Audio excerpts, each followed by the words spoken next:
Rent prices are increasing yet again in Denver, and there are a lot of reasons why. Recent events have left people without a feeling of safety in their day-to-day lives. Tony Almanza talked with faculty and students about safety on campus. Well, if you're planning on attending the Denver 420 rally this year, you might notice something different being given away. High pressure systems moving through Colorado. We're going to keep it dry and cool and calm for the most part. It's definitely not the case for our friends up in the Pacific Northwest area. As you can see, they're going to see some moisture and some rainfall. Definitely not the case for us. Elections are coming to an end, and if you haven't had the chance to research your candidates, the Met Report has you covered. The long-anticipated wait is now over. Actress, author, and activist Diane Guerrero finally made it to our campus. Well, Vinny and Alina, national statistics reveal that 1 in 4 adults live with mental illness. After hearing that, you might not be surprised to learn that there are a number of students on campus who deal with mental illness on a daily basis.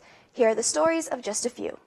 While attending a diverse university filled with people of all different backgrounds, there's one thing we all have in common: having to juggle homework, a job, and a family. All these causing another thing we can all agree that we've dealt with at one point or another: stress, anxiety, and depression, just to name a few of the many mental illnesses out there. I have major depression with major anxiety and PTSD. I've experienced a lot of anxieties recently due to the elections because I am an undocumented student. I was diagnosed with a mental illness when I was in middle school. I actually have 5 diagnosable illnesses. According to research conducted by NAMI, the National Alliance on Mental Illness, only 44% of college students report having signs of depression, and 75% of college students don't seek help for mental health problems. It's not easy dealing with it and going to school and going to work because everything just folds up and builds up and there's really no time to handle it. Going into school, I didn't know much about mental illnesses. I'm pretty aware that that's something that's happening on campus. When you have a mental illness, it feels like it's overwhelming. It feels like it's stressful. It's like you really do want to just give up, not do anything, not function, not even try to function. So, how can we create awareness and take the next step in helping others understand this crucial topic? I went on to our MSU's counseling center, and they've been really grateful and resourceful ever since. I've used a resource here on campus at the counseling center, so that helped me a lot. By communicating with one another and sharing our own personal experiences with mental illnesses, we can also get involved with organizations that focus on mental health and the well-being of others. Well, I didn't believe in karma before, but after watching that recap, I certainly do now. So we know that the basketball teams and the volleyball team call the court their home. However, there's another team on the floor that you may not be as familiar with. Celeste Zubia has more with this story. I had the opportunity to talk with some students around campus to hear what they had to say about distracted driving. I came up with some tips to help keep you and the people around you safe.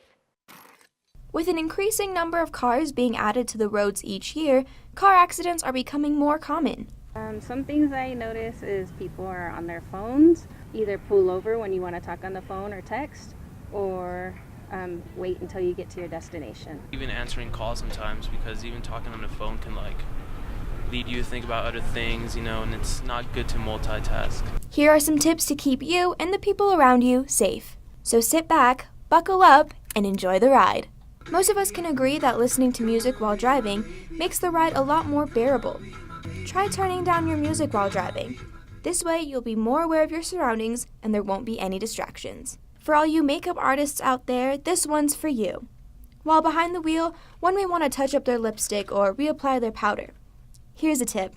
Leave a couple minutes early to arrive at your destination. That way, you can put your makeup on in a parked car. This next tip may leave you grab-and-go snackers a bit hungry. Eating while driving can get pretty tricky. Leave those yummy snacks in the back seat so you won't be tempted.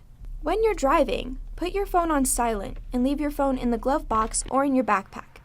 Don't worry, you won't miss anything. No text is worth your life. If we take these tips and take precautions while driving, we can make the road a much safer place. Graduation is right around the corner, which means it's almost time for seniors to pick up their cap and gowns. MSU Denver students graduating in May can pick up their cap and gowns on May 1st and 2nd at St. Cajetan's from 10 a.m. to 5 p.m.